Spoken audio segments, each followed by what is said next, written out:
Hello, hello. Welcome to MTG Unraveled, where we each choose a magic card and over-explain it to distract you from your current hyperfixation.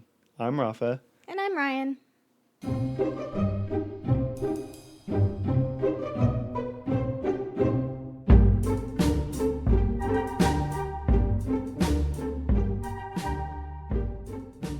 Thanks for joining us. Today we're doing part 2 of our Power 9 special series.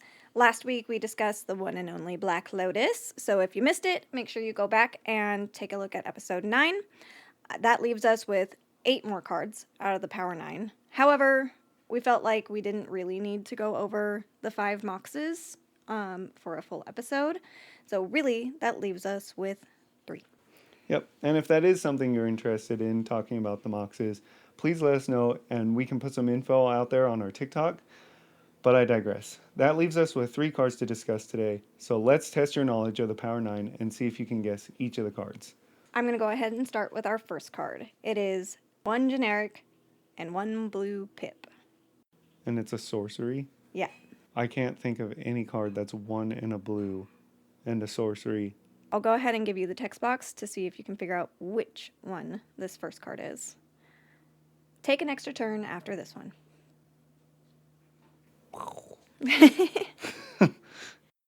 So if you know your Power 9, you know exactly which one this is. Yeah, otherwise we'll have to walk you through it. Okay, so let's go ahead and we'll move to the second card for you to guess. You're not going to announce the card? You're just going to leave them hanging for anyone who doesn't know? I am going to leave you hanging. I don't know how to proceed. Just kidding. Okay, second card. Here we go. Just a single blue pip, and it's an instant, as all blue cards should be.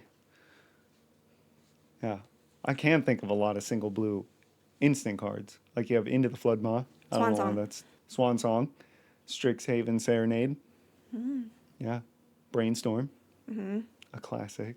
The original text box of this card says, draw 3 cards or force opponent to draw 3 cards. Physically force them to draw those cards. Let's not manhandle our opponents.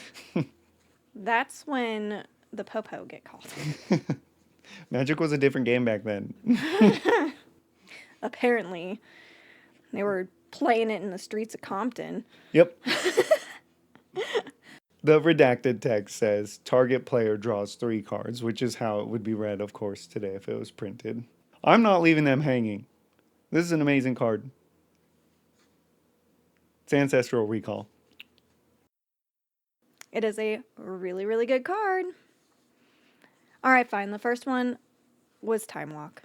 And the final card that we'll be discussing today from the Power 9 is 2 generic and a blue and another sorcery. Getting expensive with the mana costs.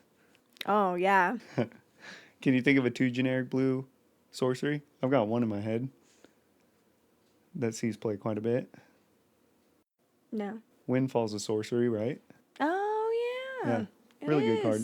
Yeah, Windfall's great until you use it and you're playing online and you don't realize that your opponent drew like 75% of their deck and you are not the one with the most cards in your library, because if you were, you counted and you would have just enough to then Thoracle and win, and you end up having to draw way more than that and lose.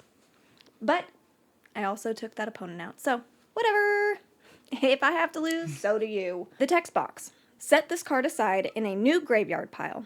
Shuffle your hand, library, and graveyard together into a new library, and draw a new hand of 7 cards, leaving all cards in play where they are.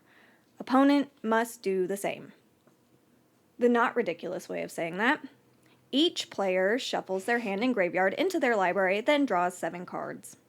And some versions include a reminder text that says, then put this card into its owner's graveyard.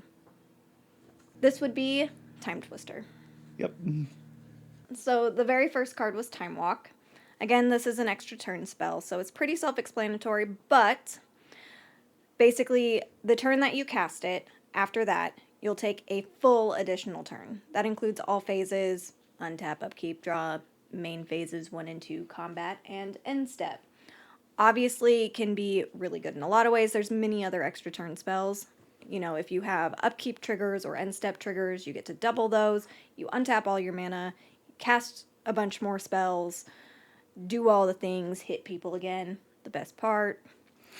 There was one rules text that came along with this card, and it's if multiple turn effects resolve in the same turn, take them in reverse order that the effects resolved. In other words, the most recent created extra turn is taken first.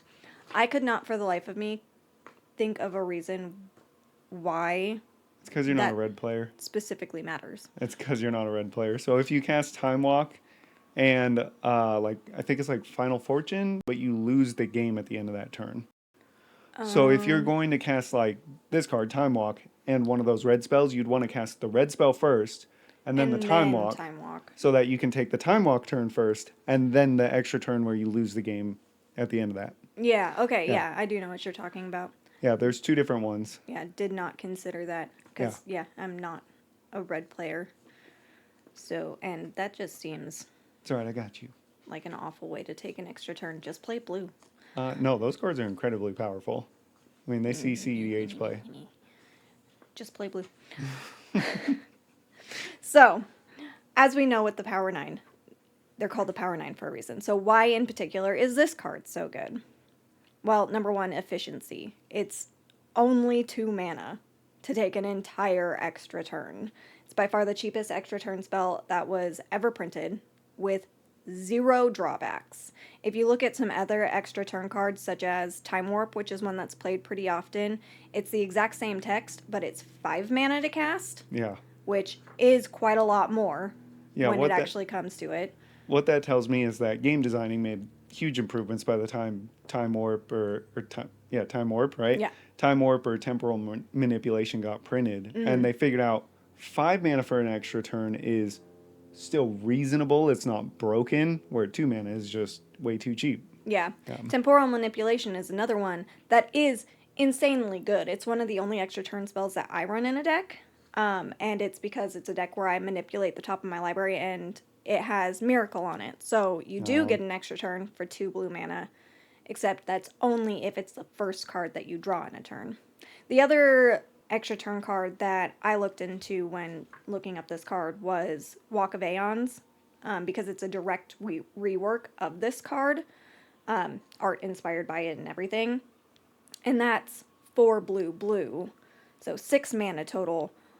And it has the option to buy back, so when you cast the spell, you can pay the buyback cost and put it back in your hand, so it is something that you can loop, but you have to sacrifice 3 islands in order to buy it back, which is a lot, so, essentially you're just lowering the amount of mana that you get on each of those subsequent turns, which is still really good. Yeah, I used to run Walk the Aeons in Tatiova, and I would buy it back by sacking the 3 islands, and I'd be able to play 3 more islands from my graveyard and do basically infinite extra turns. Yeah. I don't know if you remember that. Yeah, I do. Yeah. It works really well in landfall strategies. So like with all of the other Power 9 cards, it was first released in 1993 in the alpha set. There have been a couple of reprints, most of them, again, like pretty much all of the Power 9, Alpha, Beta, and Unlimited are the only playable versions of the cards, but it's been reprinted for like the 30th anniversary and collector's editions, and then several like vintage championships. It's got 4 different arts. The original art was by Amy Weber, and that's the art where you see a bunch of just like really nondescript guys in a row. Which is why I said Walk the Aeons is a direct rework of the card, because it takes those guys and kind of redesigns them and reimagines them. I've never looked that closely, but I always thought it looked like a zombie-ish guy to me. Yeah. This card is restricted, aka 1 copy, in Vintage.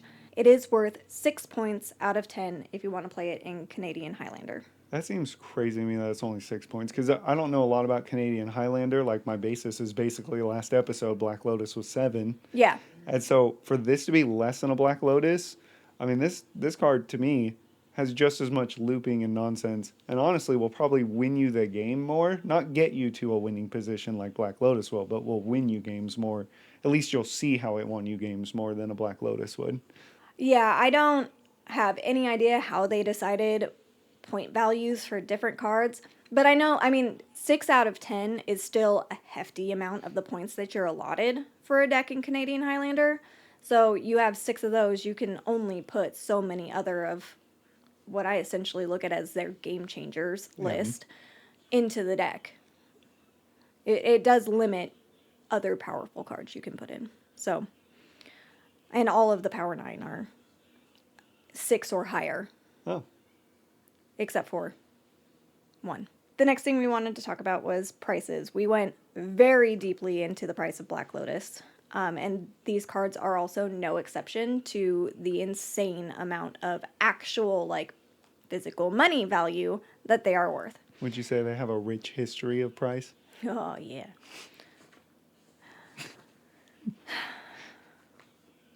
So, on Card Kingdom, you could get an alpha, which is listed from anywhere between $23,000 down to $9,200. They are out of stock. Don't go to Card Kingdom if you want one. Beta is high at $8,800, low at $3,520. There is one excellent condition available for $7,040. So if you're really looking for one, you're guaranteed to get, the quality of card that you're expecting to get. Card Kingdom's really good at that. Oh, yeah. You can go get one. I bet that Time Walk looks amazing if they rated it excellent. Oh, yeah. Yeah, we get a lot of cards from Card Kingdom, and even the ones that they're, like, it's good. I'm like, man, this card is fine. Like, there's absolutely nothing wrong with it. We have low standards. Maybe. An unlimited version of the card is anywhere from high at $5,900, low $2,360, out of stock. The cheapest printing available on Card Kingdom is the Collector's Edition at $700. There are 3 available of those, and there are a total between all the different editions of 8 available through Card Kingdom. So not many.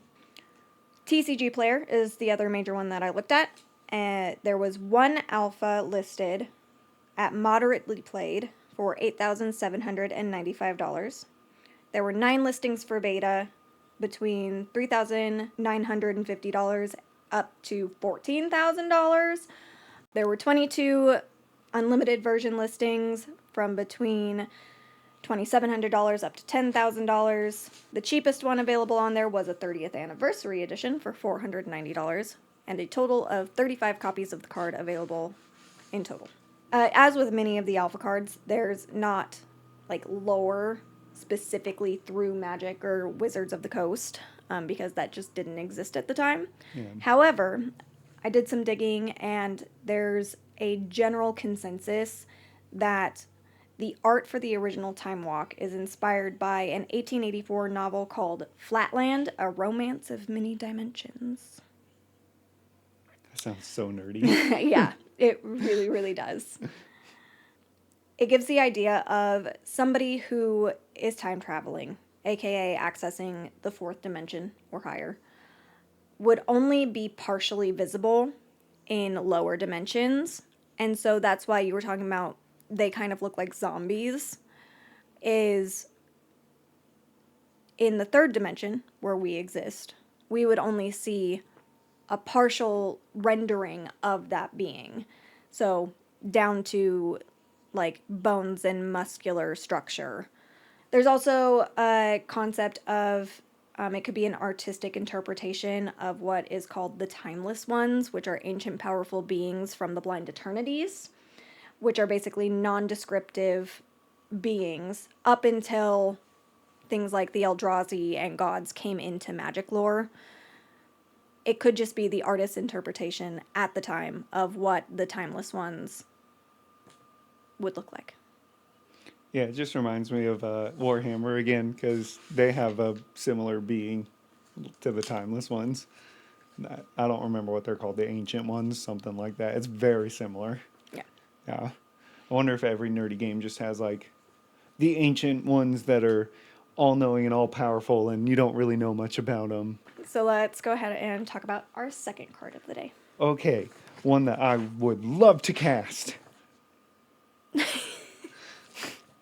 So, just a quick recap, Ancestral Recall. It's 1 blue pip. It's an instant, so you can play it whenever you'd like, as long as your opponents aren't stopping you somehow.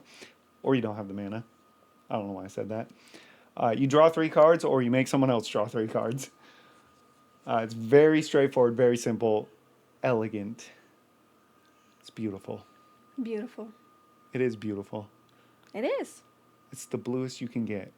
So it's obviously so good because you spend 1 card and 1 mana to replace itself and get 2 extra pieces of cardboard.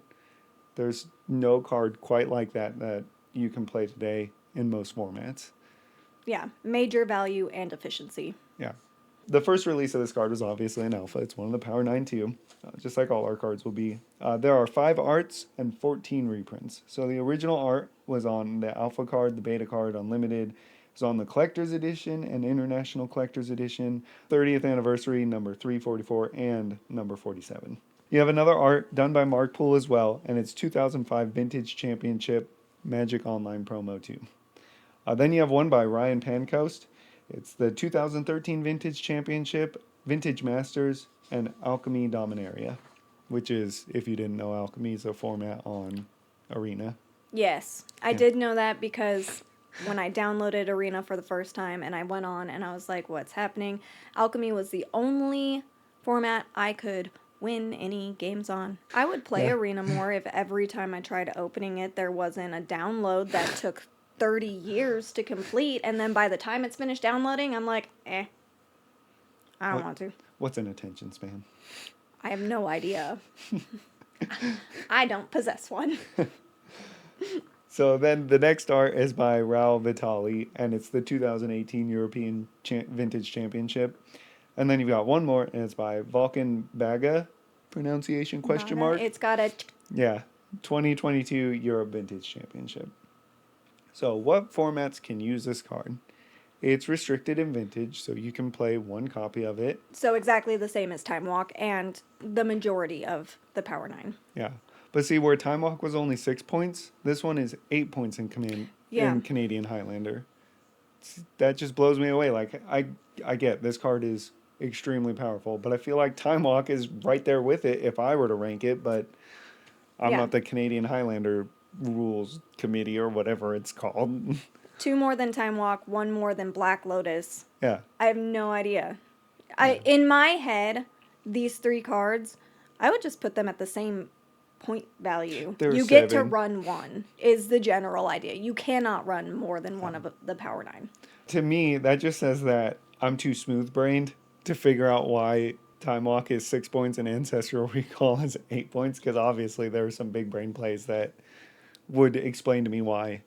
So the price of the card on Card Kingdom, the alpha one is listed at anywhere between $21,300 to $8,800, and they're all out of stock. You've got the beta listings, they would be from $11,000 for the nicest to $4,400, also out of stock. And you've got Unlimited, which would be anywhere from $5,800 to $2,320, also out of stock. Oh, it's almost like the people who own those original copies of the cards don't want to let them go. No. Yeah, if we had one, I would never want to get rid of it. Oh, ever. no. Yeah. And it would sit in a freaking binder somewhere and never be touched. I would glue it to the wall in a frame so it could never come off. Not glue the card. I would glue the frame that the card's in to the wall. I thought you had lost your entire mind. All right. But the cheapest printing you can find on Card Kingdom is a 30th anniversary, the number 47, and it's $600, and there's 4 available. Not even legally playable, but they're on there. Yeah. And TCG Player, if you want to find an alpha one, there were 2 listings, and they were $10,000 or $11,000 for the conditions. And then beta was 9 listings, $4,450 to all the way up to $10,500. And the Unlimited, there were 19 listings, and they were anywhere from $3,000 to $11,000. Time to go sell a kidney. And the cheapest collector's edition one on TCG Player was $500. Yep. So there were a total of 46 available on TCG Player. There's not much lore. It was originally set to be released under the name Ancestral Memories as a common. I kind of wish it was, because then maybe it would be legal like Soul Ring Yeah. and Demonic Tutor today. I don't know. I bet you it'd still be banned. This card's bonkers. Yeah. But Richard Garfield was convinced to make it a rare instead and change its name. Whoever convinced Richard Garfield of that, I just want to talk. And then for our final card of the day, again, it is Time Twister. So just as a refresh, since it's been a second, this is the one that each player shuffles their hand and graveyard into their library and then draws 7 new cards. So it's like Windfall, but you also reset your graveyards. There's one rules text for it, and that is this card won't be put into your graveyard until after it's finished resolving, which means it won't be shuffled into your library as part of its own effect, which the original and some of the newer versions have that reminder text that I talked about where it says then it's put into its owner's graveyard. One of the more useful reminder texts, because that's not something that everybody would think about. You're like, well, I cast this card. You just have to remember how the stack works. The original art was by Mark Teeden. He did the Alpha Beta Unlimited Collector's Edition, 30th Anniversary Editions, the International Collector's Editions. He also did a secondary art for the 2004 Vintage Championship, which I thought was really interesting for a couple of these cards, that the first time that it was reprinted outside of the first 3 sets, it was done by the same artist. Yeah. Which I think is really, really cool. That is really cool. Yeah, commission the artist again. Yeah. Yeah. Basically almost like a thanks. Matt Stewart did another art for some of the online copies of the card, 2012 Vintage Championship and Vintage Masters. Ralph Horsley did the 2018 Asia Vintage Championship, and Chris Seaman did the 2021 Vintage Championship. Don't be a child. This is the only card of the Power 9 that has something different about what formats can use the card. Yep. It is still restricted in Vintage, 1 copy allowed. It is legal in Commander as a game changer and Oathbreaker. It does not have any value for Canadian Highlander. So it's obviously not the same card, but if I wanted this for a deck, I would probably just settle for Windfall most of the time, depending on what you have it in the deck for. This is objectively more powerful than Windfall, but most of the time I would probably just slot in a Windfall because of availability and price. Oh, yeah. When it comes to just sheer price, outside of that, the decks that I wouldn't want to run this in place of Windfall is anything where I'm really reliant on a graveyard strategy, because it does shuffle your graveyard back in. Yeah. So if you specifically want things in your graveyard and want to keep them there, then this is not the better option in my opinion. But it can be really useful to have that as an additional part of the text. Oh, yeah. For a few reasons. So, Time Twister is considered the least powerful of the Power 9. It is still part of the Power 9. It is still a powerful card. But there's a reason that it is the only one that's not, banned in like Commander and all of that, because it just can't be broken in the same ways that all of the other cards can. However, it's still good. It gives you massive card advantage. The reason that this is considered less powerful is because it's a symmetrical effect. You get 7 new cards, but so does everyone else, which could be good or bad. Yeah.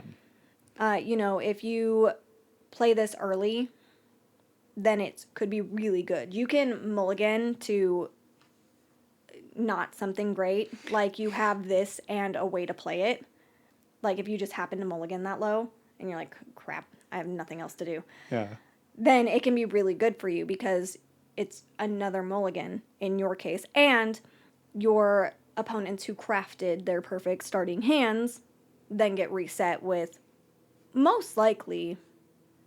7 random cards out of their deck. Yeah. Really. With something that could be subpar. It does reset a graveyard, so it can be played if you know that your opponent has a graveyard strategy and you're like, oh my gosh, they have their... They've got Emmett Selk and 12 cards in the graveyard already. Or they've got a Lion's Eye Diamond in there. Yeah. And you want, or they tutored, like they entombed, or did something like that. Yep. You can go, no.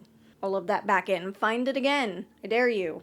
And so it's got versatility. It can be played offensively against, to help you, or it can be played defensively to help slow down your opponents.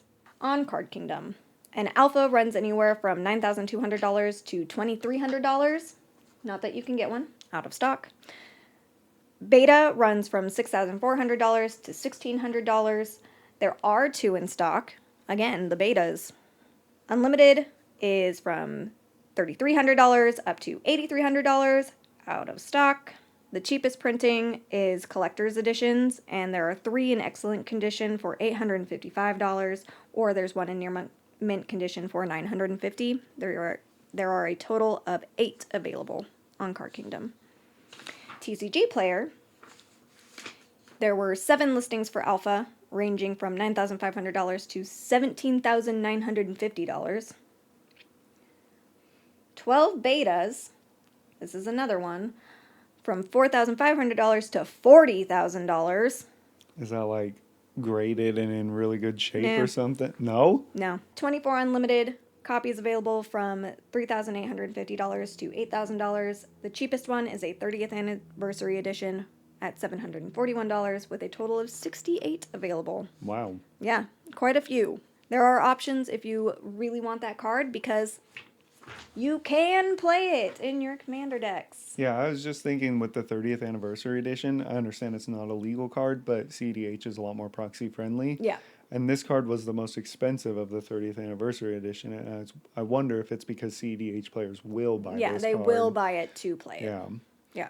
Because it's a very proxy friendly format. Yeah. So to sum it all up, the Power 9 are the ultimate benchmark for Power and Magic, deserving of the name.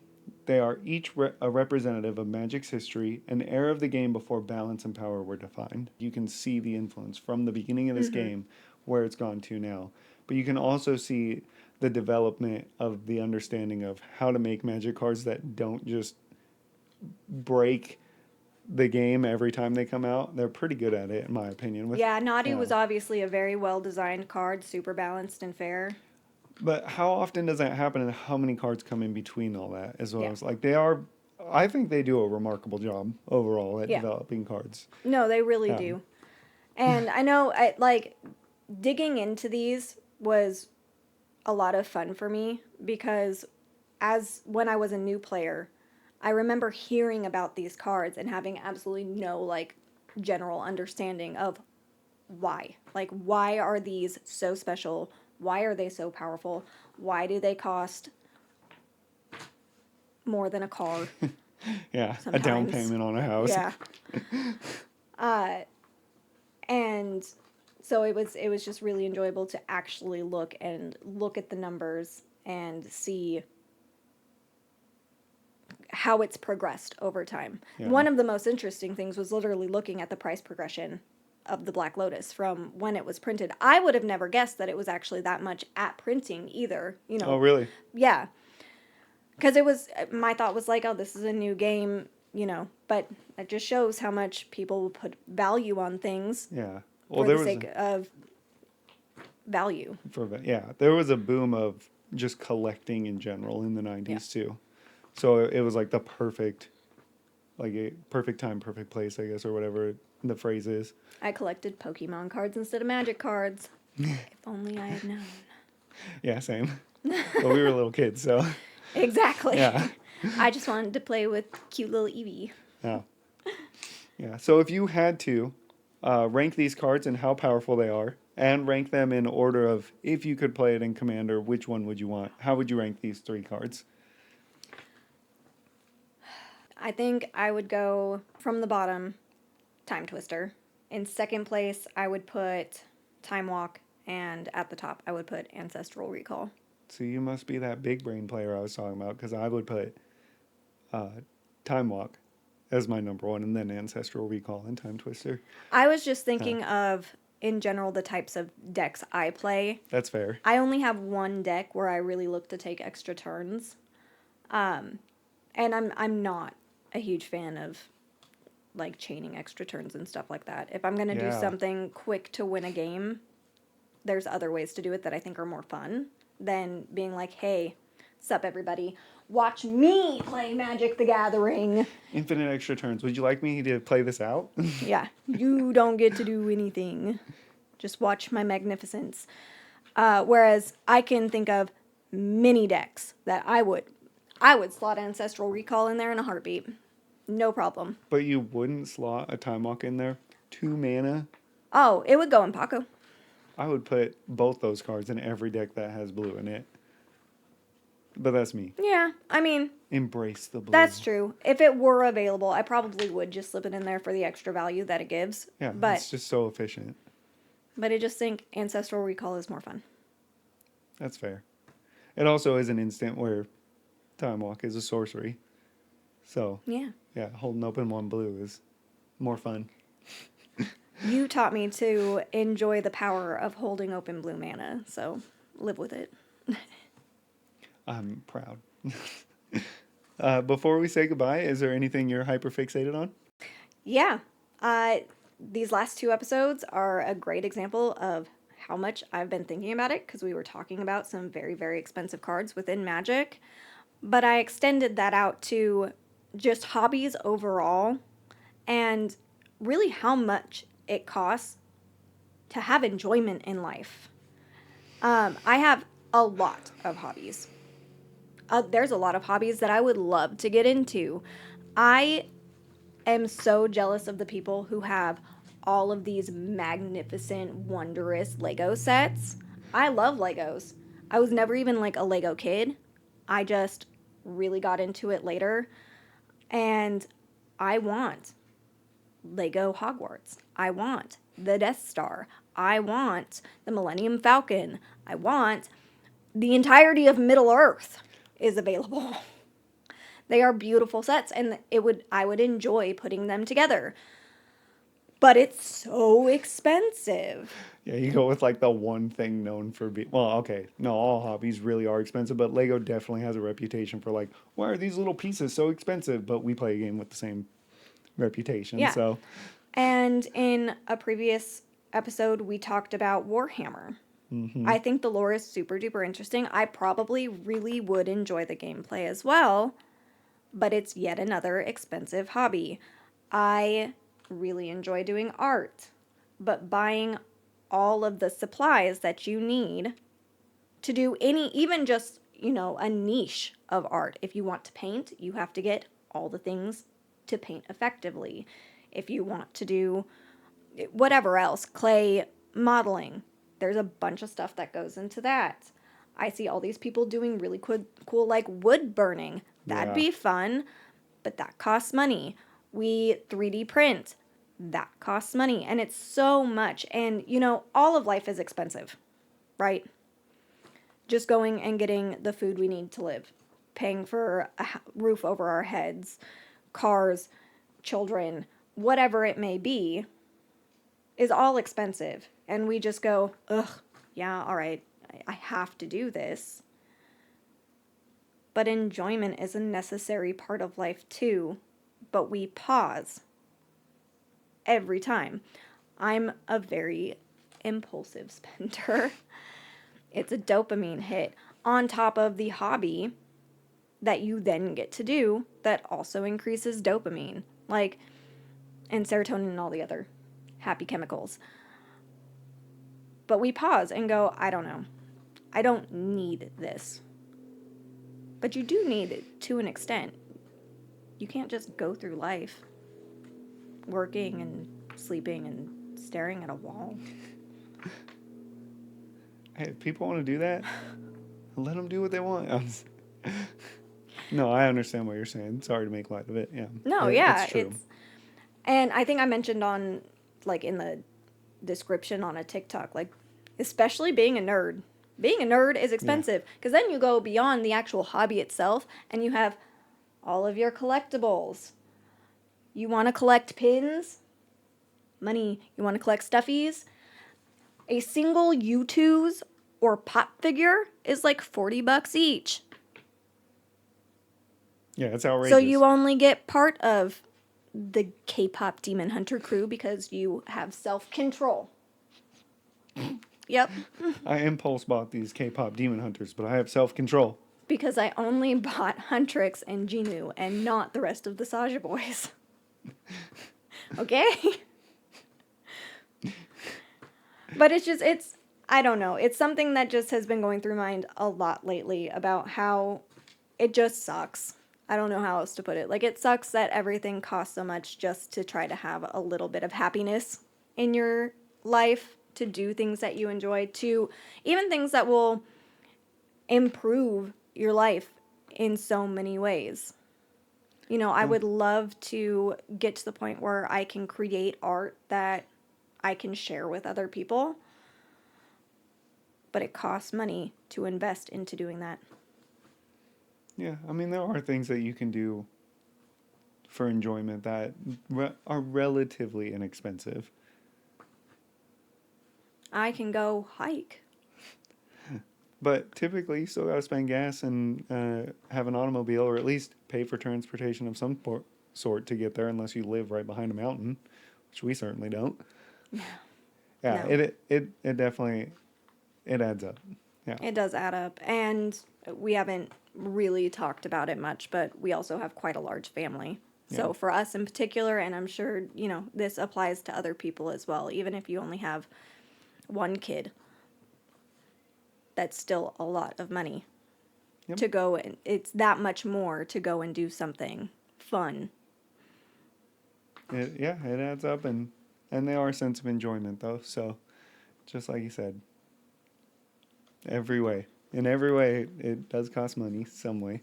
Yeah. So I'm just gonna keep pretending like I have self-control and only buy a few things, like my adorable little Skazoo speaker for my K-pop hobby that I needed. Yeah.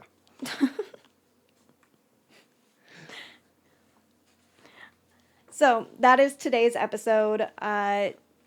Please rant to us about how expensive all of your hobbies, Magic the Gathering and otherwise, so that I can complain with other people like an 80-year-old woman about why life today is just so different. And you can find us on TikTok and Twitch at Dicentric Games for more Magic content, live streams, and other nerdy shenanigans. Yeah, and if you'd like to share any of the quirks that Magic has hidden in their cards, join the Discord in the description. We also host Spell Table games every Tuesday. And if you have any questions or suggestions for the show, please leave a comment or send us an email. We hoped you learned something new and enjoyed our little mini-series on the Power 9. We will be back to our normal crappy cards starting next episode. Let us know if there's anything interesting about the cards we chose and what you found interesting about today's episode. We'd love to hear from you. Thank you, everyone. Enjoy your week. Click all the buttons. Do all the things. Bye.